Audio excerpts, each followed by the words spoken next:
Okay, today we are going to talk about preemptive bidding. But I want to begin by telling you a story. This is a story about one of the most famous bridge hands ever played. It's written up in bridge annals, and it will illustrate today to you the effectiveness of the preemptive bid better than anything I will tell you in today's lesson and next week's lesson. So let's look at the hand and go through it. Here is the hand. The thing I want you to first of all focus on is that north-south is not vulnerable. East-west is vulnerable. The very important thing on preempts is your side vulnerable, the other side not, both sides vulnerable, etc. So I'm telling you right at the beginning here that the north-south hand is not, their side is not vulnerable. The east-west side is vulnerable. North was the dealer, opened 3 diamonds on the hand. Immediately you get in your mind, okay, she's got 7 diamonds, at least 7 diamonds.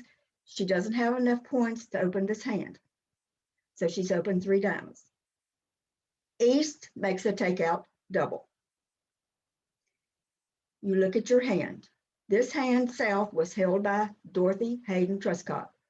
I mentioned her name a couple of weeks ago. She held the south hand. Of course, she's a famous woman, one of the greatest women players ever. Author, I have 2 of her books. They're old-timey, but I love them. I've got them both. She was a teacher, and of course, she was a member inducted ACBL Hall of Fame in 1996. She is deceased, I believe, 2005, 2006. Great, great player. She held the south hand. And here's what she knew.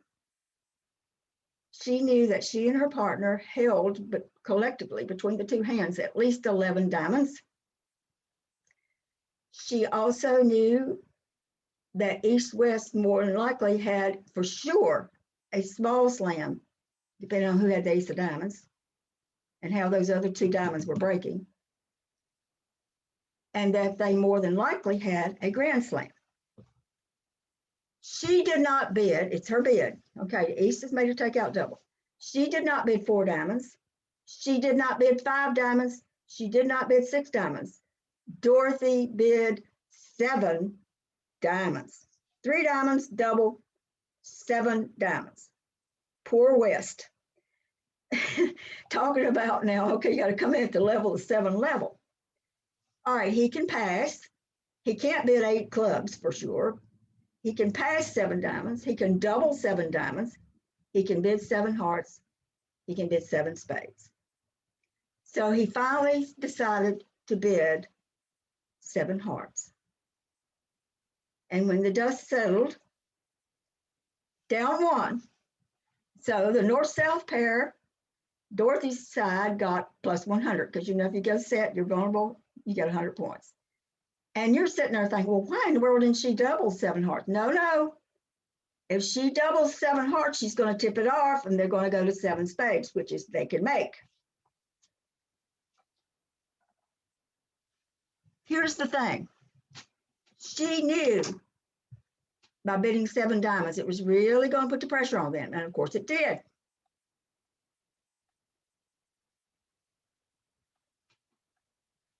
Let's come down here. She wasn't worried about them doubling her, because look at this. If the West guy doubles 7 diamonds, you have to go down 9 tricks for East-West to get 2,300 points. For the Grand Slam, they get 2,210. They've got to set your side 9 tricks, if you look at the little chart, to get 2,300 points. Now you tell me, if your side is holding 11 trumps between the 2 hands, there's no way in the world, I don't see how you could possibly go down as many as 9 tricks on this hand. So here's what I'm saying. Her bid was so effective, her side got plus 100. Every other pair in the match who was playing East-West bid the Grand Slam in spades and got 2,210. Of course, she got about 26 points on that one hand there because this was a big tournament. As I told you, my husband, Bob, played against her at least 2 tournaments. He said, of course, she was a great player, very, very renowned person. But he said, of course, what impressed him was that she had card sense. And we've talked about this card sense. You know, you can have all the conventions, you can do all the studying and all the work. If you don't have a little bit of intuition and card sense, and which she obviously had to make that bid, and you can see her reasoning, it was just perfectly logical when you look at it. She had to go ahead and bid 7 diamonds. She couldn't just bid 6 or even 5 because that would give them room. What she did was go all the way to the 7 level, and they have to make their decision at the 7 level. And poor West guessed wrong. Okay, so what is a preemptive bid? Preemptive bid, of course, is when you open 2, certainly not 2 clubs, but 2, 3, 4, or 5 with a hand. You do not have enough high card points to open at the 1 level. You don't have enough quick tricks. You know, the quick tricks are the ace kings or the king queens. It's certainly not the queen jack 10. It's the quick tricks. And of course, the purpose of this bid, of these preemptive bids, is to make the opponents guess. And then he guessed wrong. He guessed 7 hearts instead of 7 spades. If the hand belongs to the opponents, it puts them in a quandary as to how high to bid. Do they bid game? Do they get in the right game? So that's the entire purpose of the preemptive bid, preemptive opening bid by your side. It puts the pressure on if the hand does belong to the opponents.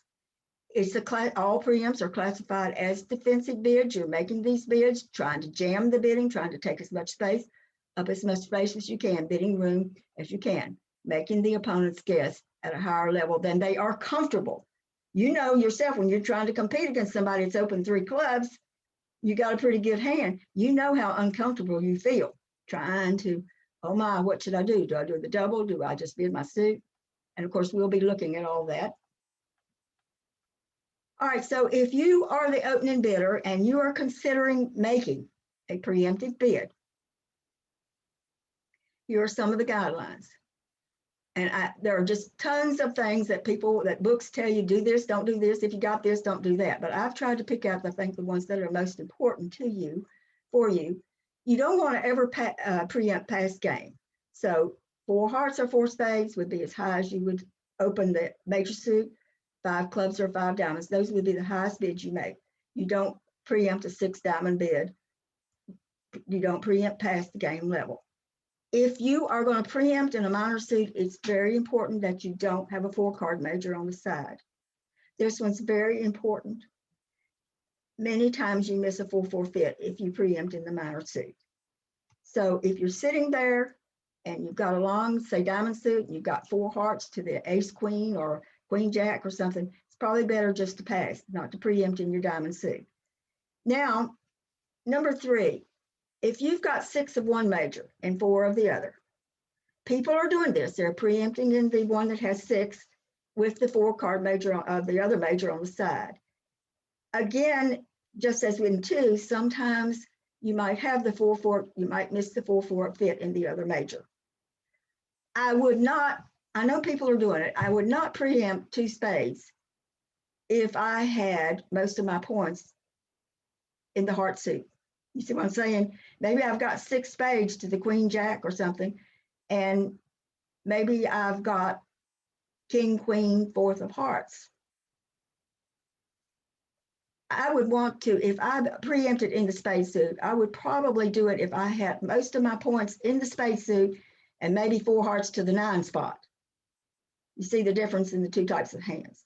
So if you have 4 of the other major, it's best, it would be better not to have any points. You know, maybe just have 4 little ones or something like that, or maybe 4 to the jack or something. All right, now this number 4, I cannot emphasize this enough. Once you have made your preempt, you've made your opening bid, 3 diamonds, you don't ever bid again unless your partner asks you a question. Your partner is in charge. She knows your hand. If you open 3 diamonds, she knows you got a 7 card suit. She's looking at the vulnerability. We're going to talk about vulnerable versus non-vulnerable in a minute. but based upon the vulnerability, she'll know about how many tricks you're promising to take with your 3-diamond bid. You should never make another bid. So if you bid 3 diamonds and the next hand overcalls 3 spades and your partner passes, do not come in there now saying 4 diamonds. If you should have bid 4 diamonds, you should have opened 4 diamonds, not come back into bidding at that point. You should leave, all decisions should be left to your partner once you have made the preempt. Now, she has a way that if she thinks there's a game, she can ask you questions. And one of them is that artificial to no trump bid, which we'll be looking at. But you should not ever make another bid unless your partner asks you a question once you've made your opening preempt. So I'm going to say, again, follow the guidelines. Don't hedge on the quality of your suit, especially if you're vulnerable. Don't violate these rules because your partner's expecting a certain thing when you open one of these preempts. And if you start not telling the complete truth about what you've got, then you're going to get into some of those -800s and -1100 type situations. And I think it goes without saying, if it's pass, pass, pass, there is absolutely no reason for you now to bid 3 diamonds in the 4th seat in the pass out chair. The whole purpose of the preempt opening bid is to jam the bidding, making it difficult for your opponents if the hand belongs to them. Now, many times your partner's got quite a bit, and maybe it's going to be your hand. But as I said, you've got to leave all subsequent decisions up to your partner once you make the preempt. All right, so when you decide on how you're going to bid, how you're going to do your preempt, of course, it's going to depend on the number of cards you've got in your suit. So if you don't have about 6 cards in your suit, 6 cards, you're probably going to open it to 2 level, make a 2-level preempt. But if you've got 7 or more cards, the other factor and the most important factor is looking at the level of vulnerability. If your side is non-vulnerable and the opponents are vulnerable, you can overbid by 4 tricks. We call that the rule of 4. So if you open 4 hearts and your side is non-vulnerable versus vulnerable, white versus red, if you bid 4 hearts and I'm your partner, I'm saying my partner is promising 6 tricks. She's within 4 of her bid. So 10, if you contract for 4 hearts, you're contracting for 10 tricks. So my partner is saying, I have 6 tricks coming from my hand. Now, if the vulnerability is equal, as in white versus white, white is the non-vulnerable versus non-vulnerable, red versus red, vulnerable versus vulnerable, you can overbid by 3 tricks. So if you open 4 hearts and the vulnerability is equal, then I can expect my partner to have 7 winners in her hand. She's within 3 of her contract. I'm making her contract. Finally, and this one is the most crucial, this is the one where you go wrong. This is where you go for the 800. If your side is vulnerable and the other side is non-vulnerable, you should be within 2 tricks of whatever you bid. Whatever level you bid at, you should be within 2 tricks. So I don't think you would ever open, well, you might open 4 hearts, vulnerable against non-vulnerable. You are telling your partner, I have 8 tricks in my hand. So I'm just, giving you an example here. But you can overbid the most when it's non-vulnerable against vulnerable. You have to be a little bit more careful when it's equal vulnerability, but extremely careful if your side is vulnerable and they are not vulnerable. That's when you get into trouble. You want to be within 2 tricks of whatever bid you've made. And so how do you decide? How do you count up your hand to determine how many winners you got? Well, the way I do it is I look at the number of losers in my hand. I count the number of losers, add them up, subtract from 13, and that will give me a raw count of how many winners I'm going to take. And when you count the losers, what you do is you look at the first 3 cards in each suit, count the losers in the first 3 of each suit. Of course, if you've got a singleton, You don't have but one loser. You can have no more losers than the number of cards you got in the suit. So if you have a void, you have no losers in that suit. You have one and it's not the ace, you have one loser in that suit. So if you're looking at this hand, if you look at the spade suit, you look at the first three cards. Now, you've got at least one loser, and you may have two losers. If the king, queen, if you're unfortunate, as I was against Lou the other day, he happened to have both my king, queen. I double finessed and he had them both, and I went set. If the king, queen, third are both over on my left or over on my right, and I take the finesse, then I've got two losers there. But I would say here you've got for sure one loser and maybe two. So you're 1 to 2 losers there in the spade suit. You have one loser in the heart suit, you have 3 losers in the diamond suit, and you have 2 losers in the club suit. So if you add all that up, you've got either 7 or 8 losers. 7 for sure, 8 if both the king, queen are offside. So you subtract from 13, and the most tricks you're getting out of this hand is either 5 or 6, depending on how that spades, how your spades, your big spades are breaking, your honors. If you're vulnerable versus non-vulnerable, and you open 3 spades with this hand, you should be within 2 tricks of making your contract. Vulnerable against non-vulnerable, 2 tricks, the rule of 2. The most tricks coming out of this hand might be 6, depending on if the spades do break evenly, one's on one side and one's on the other. When you subtract from 13, you're getting either 5 or 6 winners. And if you've contracted for 3 hearts, 3 spades, 5 or 6 is not 7. There's no way you can make it be 7.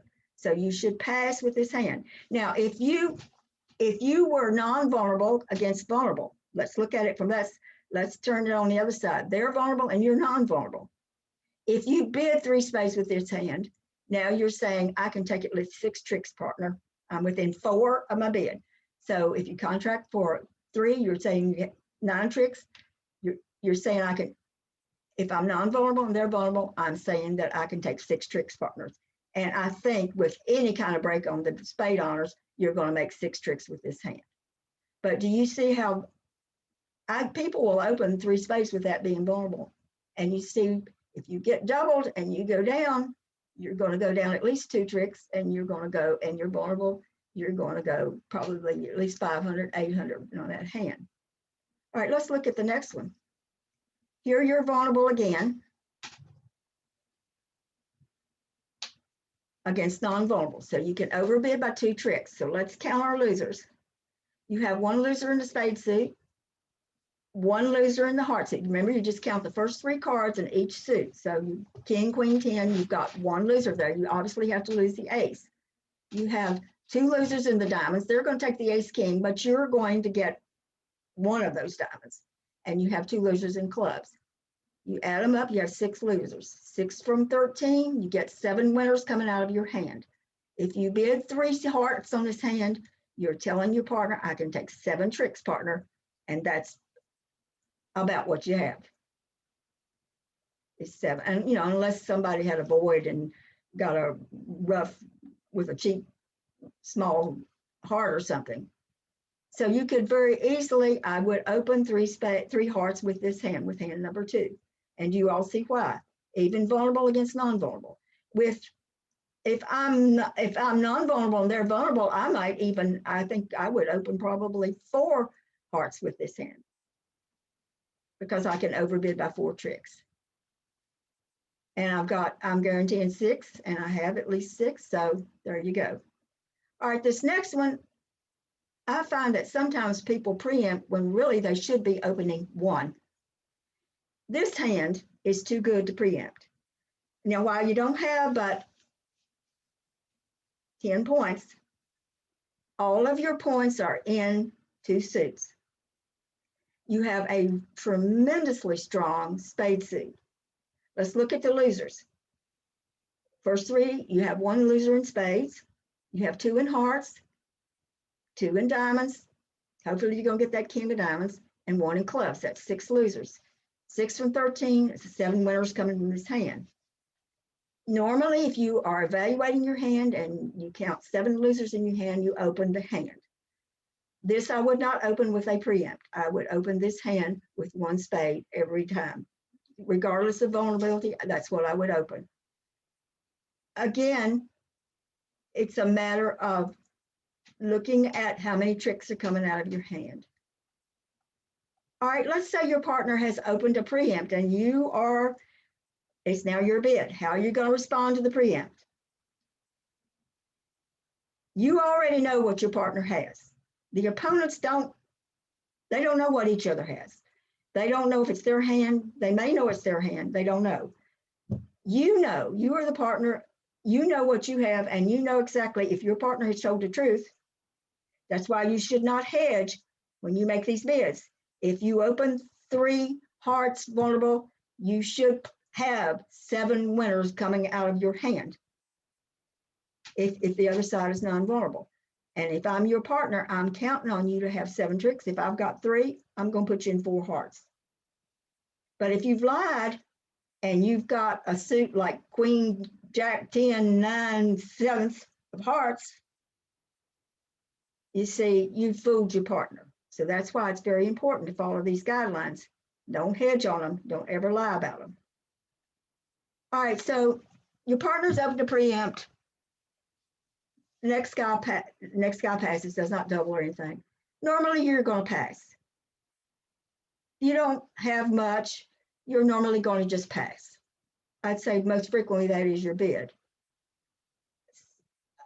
A lot of people will bid 3 no trump, knowing you have a 7. If you've opened 3 hearts, knowing you have a 7-card suit, or maybe 3 diamonds, knowing you have a 7-card suit. If I had a big card in the diamond suit, maybe one of the honors, the ace or the king, and maybe 2 little ones, and I have at least 1.5 stops in spades, hearts, and clubs, that might be a time that you would want to say 3 no trump. But you've got to be careful here, because if your partner has a ragged 3 diamond bid, and it's going to take at least 2 times to get her suit set up, you may not have the other suit stopped a 2nd time or a 3rd time in order to make that happen for you. So you've got to have a really good hand with, I would say, almost double stops in all the other suits.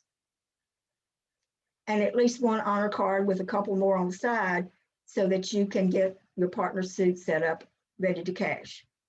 So you've got to be very careful when you bid 3 no trump over your partner's preempt bid. All right, let's say it is the opponent's hand, and you know it is. You're Dorothy. You know that they had the grand slam because she didn't have anything, and she knew her partner didn't have anything but diamonds. Let's say that your partner has opened 3 spades non-vulnerable. Opponents are vulnerable. The next person doubles. Your partner opens 3 spades. She's non-vulnerable against vulnerable. You count on her to be within 4. So you're counting on her for 5 tricks. She ought to have at least 5 tricks in her hand. The opponents are vulnerable. Next person doubles. And this is the hand that you hold. You have 4 spades. You know that you've got an 11-card spade suit. The likelihood that your side is going to get any spade tricks is 0. So when that double comes out, I don't think you want to be bidding up to the 7 spade level, but I would bid 4 spades with this. You know, don't let them have the bidding room to say 4 hearts, or presumably the takeout doubler has got the hearts. You bid 4 spades with this hand. You're trying to jam the bidding. If they go all the way to 5 or 6, I would bid 6 spades with this hand. You're non-vulnerable, they are vulnerable. If they make a vulnerable slam, it's 14-30. If you bid 6 spades and they're going to double you, you can go down. If you go down 6 tricks, it's not showing over there what it is, but I think it's 1400 if you go down 6 tricks. Or if you go down 5 tricks, which is probably what you're going to go down is 5 tricks, it's only 1100. So you see 1100 or 1400 going down 5 or 6, they still do not beat you because they have a vulnerable slam, 1430. So that's how you go through this rationale of how high I should bid, how high should I compete. Mainly it's based on the vulnerability. And it's also based on what your partner's promising you when she opens her preempt as to how high you go. So again, number 3 is where you're doing the competitive bidding, you're doing the thinking, you're doing the counting, you're doing the processing. You're always wanting to look at the vulnerability. You're always wanting to look at, is this their hand? Can they make a slam? If they can, and we're non-vulnerable, are we going to go down too many if they double us? And in this case, I think if you've got an 11 card spade suit and you've got that doubleton there, you're probably going to be able, if your partner's got 3 hearts, you're going to be able to trump one of them, get an extra trick there. You're probably going to only go down 5, and at most 6. Even if you go down 6, you're still, that's 1400 minus 1400. They still are not going to beat you, because if they have a 1430 slam, then you have beat them, you have bested them. So you're always thinking total tricks, counting tricks, you're using your card sense, and you're trying to compete at the highest level you can. And before I move on to the next part, if your partner opens, say, 3 hearts, and maybe you've got points, but you don't want to take him to game unless you've got aces and kings. You've got a bunch of quacks and jacks and stuff like that. Even though maybe you got 11 or 12 points, it's best to pass. You need to have, when you take your partner to the 4 level, you need to have aces and kings. You need to have the big cards, the honor cards. All right, I want to come down now and look next at this artificial 2 no trump asking bid. Whenever your partner opens 2 hearts or 2 spades, not the minor suit, well, you never go open 2 clubs, but 2 diamonds you might open. But whenever your partner opens with either 2 hearts or 2 spades, and you have a pretty good hand, and you want to know more about your partner's hand. Remember I said there right at the beginning of today's class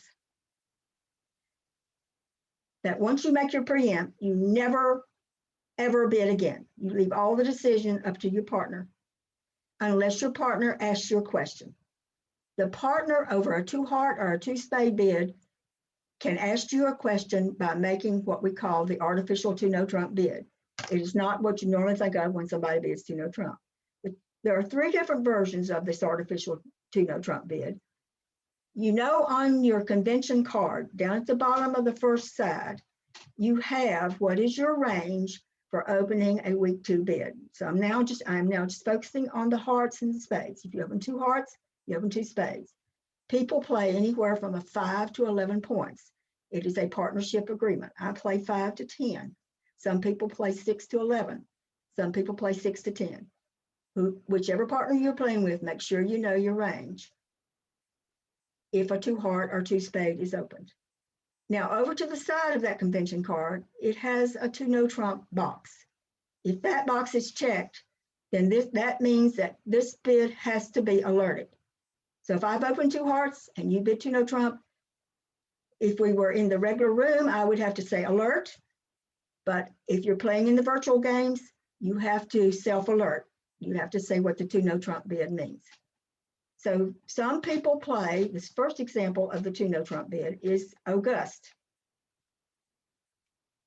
And August simply asks your partner, tell me the quality of your hand, tell me the quality of your suit. And you have 4 bids you can make. If you bid 3 clubs, you're saying, I have a bad suit and I have a bad hand. You would have something like, and I hate to say this, that somebody, if you're vulnerable, you don't want to be opening 2 spades with 6 of them to the king, jack, 9, XXX.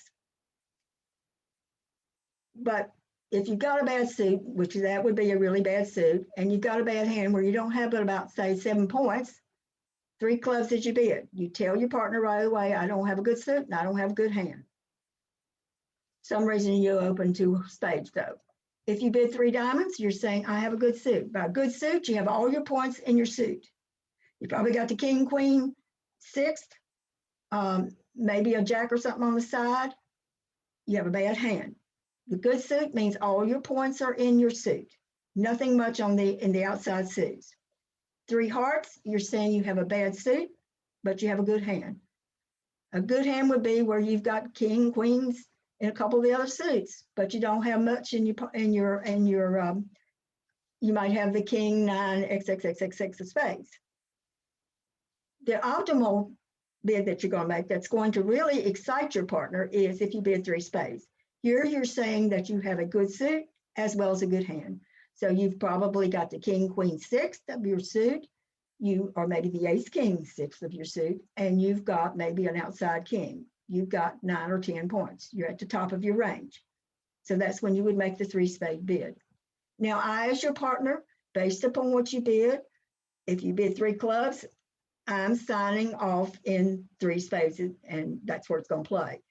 I might think a little bit more if I have a lot of high cards in the outside suits, knowing that you have a good suit, that your spade suit is very good, and I have ace kings in those outside suits, I might consider taking you to 4.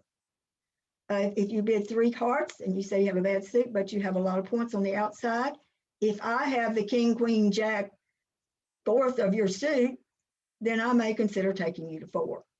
But certainly if you show a good suit and a good hand, you're going to be in 4 spades, because I've got to have a reason for making that 2 no trump the artificial ask. I'm trying to see, based upon what you tell me, do we have 4 spades in this hand, partner? All right, let's just look at an example here. Okay, West opens 2 spades, and you're East. Okay, he opens 2 spades. He's got 7 points. He's got most of his points. He's got a pretty good spade suit. He opens 2 spades. Vulnerable, non-vulnerable, he's opened 2 spades. And you're sitting there, you have big cards, don't you? You've got at least 4 of his, tricks covered, of his losers covered. You've got the king of spades, which is a big card in his suit. You have the ace, king of hearts, and you have the ace of clubs. So you probably can cover 4 losers coming from his hand.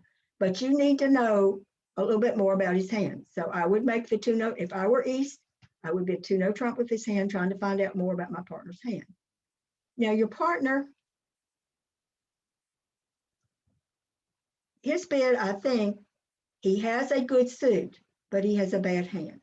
So looking at that above, 3 diamonds, I think would be the bid your partner should make. West should make the 3 diamond bid. He does have a good suit. He doesn't have anything in the outside. So 3 diamonds would be his bid. So now I'm East, I look back at my hand. I can cover 4 of his losers. I know that he has a bad hand. And here's the thing where we go wrong, and this is where Carol goes wrong, and I do it every time. I have a worthless double, the 6 doubleton. The 6 and the 4 are 2 sure losers there. There are probably 2 sure losers in that club suit coming out of there. Probably 3 spades is all it's going to make on his hand. On a good day, maybe 4. I think with East's hand, you have to just bid. If he bids 3 diamonds, I think you need to bid 3 spades and let it play there. The reason why is you're looking at 2 sure losers. He's telling you, your partner's telling you he has nothing on the outside. Okay, you know he has no high cards outside his suit. You know he's got a good suit. You have the king, so you have you have no losers. You've got 6 winners in the spade suit, in other words. You know you have 2 winners in that heart. Okay, that gives you 8. You know you have the ace of clubs. That gives you 9. Your partner has nothing in those outside suits.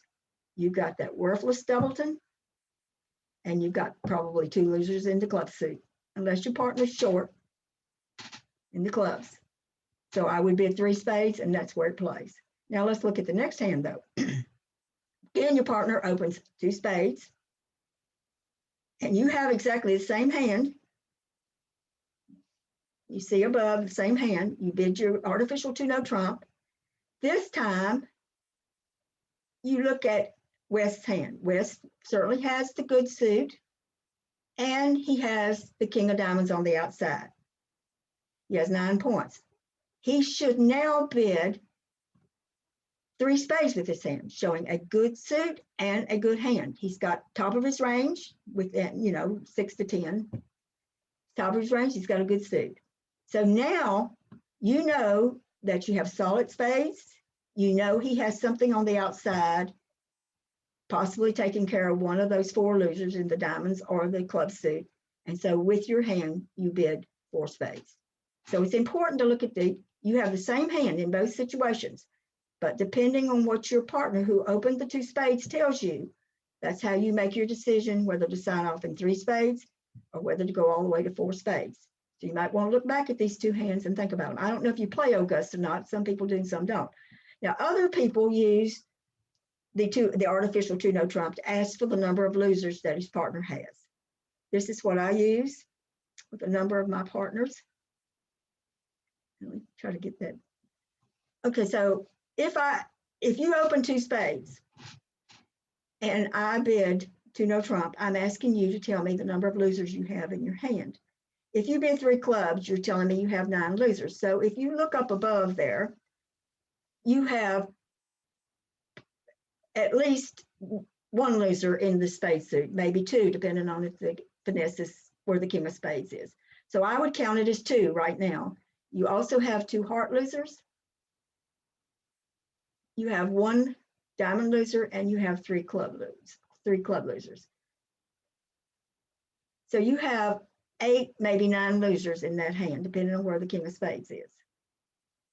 So you're either going to bid 3 clubs or you're going to bid 3 diamonds. Certainly, let me go back up to the other hand. With this hand here, you would bid 3 clubs. With example number 1, you would bid 3 clubs with that hand because you have a 9 loser hand.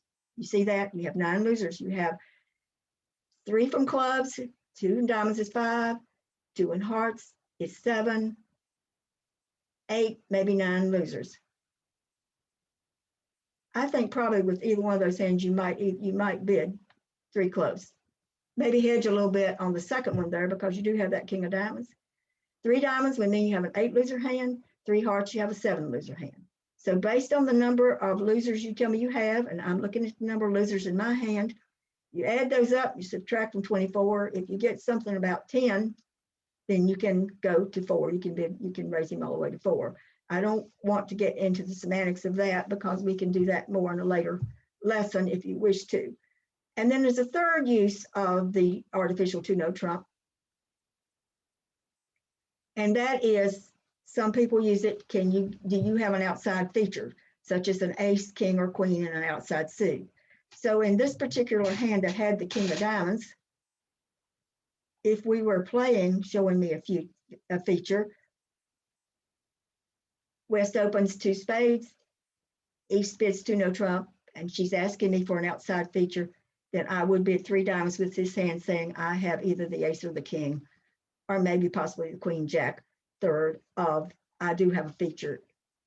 And that's the way you can get to me. Now, the importance of knowing about the feature is maybe you're wondering if I can get her suit set up, do I have a way to get over there to get it? And by the feature, where she tells you where she's got a king or an ace or some entry that might be important to you in determining whether to place the final contract in 3 no trump or 4 of the major. So the artificial 2 no trump bid is the asking bid. You remember I said at the beginning, the person who preempted does not make another bid unless his partner asks him a question. The ask bid is 2 no trump. If it's the 2 heart or the 2 spade opening, the ask bid is the 2 no trump bid, depending on what you play. And you need to specify it on your convention card, the one that you post online, the one that you bring to the regular games and have on the table. And of course, you or your partner, you're going to alert it. If you're in the room, in the actual game in a room setting, I would have to alert your 2 no trump bid. If I bid 2 spades and you bid 2 no trump, I have to alert. And all of the bids that are made subsequent to that have to be alerted. If you're playing online, then you self-alert. If I've opened 2 spades, Preston's my partner, and he is going to be a 2 no trump, he has to put in the alerted box, I am asking her the quality. If Preston and I played Auguste, he would have to say, asking for the quality and shape of her hand and her suit. Or 2 no trump, I'm asking for a loser trigger count.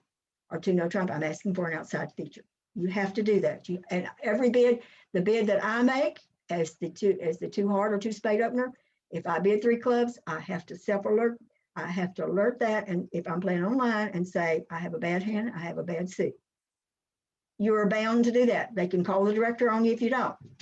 If you're in the actual room playing, and I said 3 clubs, in answer to Preston's ask, he would say alert, and then if Kurt wants to know, he will ask Preston, and Preston will say, I think she has a bad hand and she has a bad suit, if we were playing Augusta. So all of these bids are alert bids. If you're online, you have to self-alert the 2-no trump and tell what it means. Or if you're in the actual room, you have to alert and say, I alert my partner's bid. Now, you don't have to tell what it means unless they asked you, but you are bound in any setting that you're playing in to alert those bids. Now, there's one final, please excuse me, there's one final situation which might help you as the responder determine whether you should go to 4. That is if it's called the rule of 17. If your partner has opened 2 hearts or 2 spades, you count the number of high card points you have in your hand and the number of trumps. So if I have 15 high card points and I have 3 hearts and you have opened 2 hearts, I have 17 points. I am going to take you to 4 hearts. So that's the rule of 17 that I think a lot of you are already using. So quickly, let's look at a few examples. Your partner has opened 3 hearts vulnerable, and this is your hand. You have at least 3 tricks. You have the ace of spades, you have the ace of diamonds, and hopefully you're going to get the king of hearts will be a big card for him. It is in the heart suit. He's opened 3 hearts vulnerable, and let's say it is against non-vulnerable, then he's promising at least 7 tricks. You would definitely take him to 4. If the side is equal vulnerability, he is promising 7 tricks. You have at least 3 with your hand. If this is your hand, you should take him to 4 hearts on this hand. And I'm going to quickly go through them. You can look back at them. Your partner opens 3 hearts non-vulnerable. He's promising anywhere from 5 to 6 tricks. You have 3. You have the ace king of diamonds and you have the ace of spades. And you're probably worrying about that little 6 of hearts sitting there, a single trump. You don't need to worry about the trump suit. Your partner's got at least 7 of them for his bid. If he's non-vulnerable, he's promising 5 to 6 tricks. You have 3. You do not have enough to make 4 hearts on this hand. So you would just pass 3 hearts. But if he's vulnerable and he has opened 3 hearts, now he has promised you 7 tricks. He's within 2. You have 3 tricks. You have the ace king of diamonds, you have the ace of spades. So I would take him to 4 if he is vulnerable and has opened 3 hearts. But if he's non-vulnerable, he's promising only 5 or 6 tricks. Your 3 tricks are not enough to make 4, so you should pass 3 hearts. And finally, your partner has opened 3 hearts, non-vulnerable. Even though you've got a lot of points in that hand, you don't have the quick tricks. You see the difference between number 2 and number 3? Number 2, you've got the ace kings. Here you've got a smattering of points and scattered throughout all the other 3 suits. So I would pass 3 hearts with that hand, vulnerable or non-vulnerable. All right, I want to end. You know, I said at the beginning, once you have made your bid, you shut up, you do not bid again. If you do, you're asking for trouble. And I think this hand is going to illustrate it better than anything else I can say. South opens 3 hearts with this hand. West, every red-blooded West person sitting over there at my lesson today would be a 3 spades with that hand. North is absolutely thrilled. She has a void in the heart suit, but she's got 5 spades sitting there, the queen jack 10. Wow, she loves that 3 spade bid by West. She passes. East is none too happy. East was very happy with the 3 heart bid because she's got all the hearts. She's not happy with her partner's spade bid. Well, she passes. And now South, no, no, no, no, no, comes back in there and bids 4 hearts. Violated what I told you to never do. Once you have made your preempt of 3 hearts, you never bid again. West bid 3 spades, North passes, East passes, South should pass. No, South, I am stubborn, I'm playing this hand. 4 hearts, pass, pass. And now whoever's got East, there's something wrong with you if you don't put the double card out there. And when the dust settles, what's going to happen on this hand? Ace, king of spades are going to be played. Of course, East shows out. We all see the dummy. West sees there's no need to lead a 3rd spade because South is also out. So he plays his ace of diamonds. You, as East, just play the 8 of diamonds, signaling for him to come with the diamond. He comes with the 9, gives you the king, you take your king, and now you lead a diamond back for him to ruff. So you've already got the ace, king of spades, you've got the ace of diamonds, the king of diamonds, and a ruff. So that's 5 tricks already. There's no way, even if the South can get to the North, he doesn't have any hearts to lead. So there's no way that East is not going to get at least 2 more heart tricks because South is just going to have to lead out of her hand. And every time she leads the heart of her hand, that gives a trick to East. So I think what happens in this hand, and I've sort of just talked about it, the post-mortem on this hand is East-West takes 2 spades, 2 diamonds, at least 3 heart tricks for a total of 7 tricks. North-South is down 4, double for vulnerable for a minus 1100.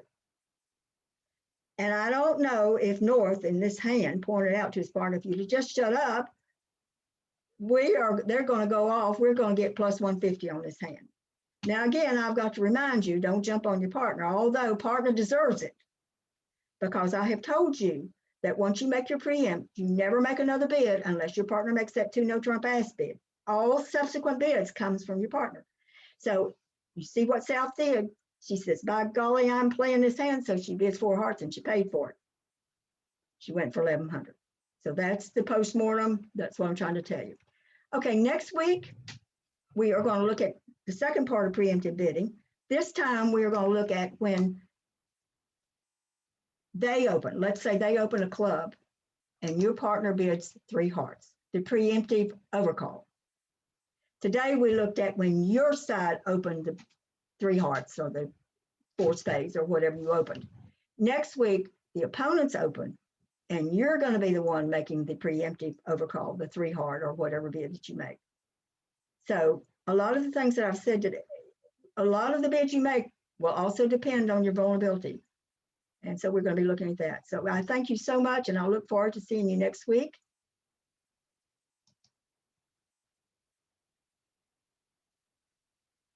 And let's see, I need to go. Thank you, Carol. Thank you. I need to go back and stop. Did I stop recording? I'm still recording. So what do I need? Yeah, you're still recording. I'm still recording. Wait just a second, guys. I need to. Yeah. Wait a minute. You go up there. Yeah. And I need to stop. Right. Stop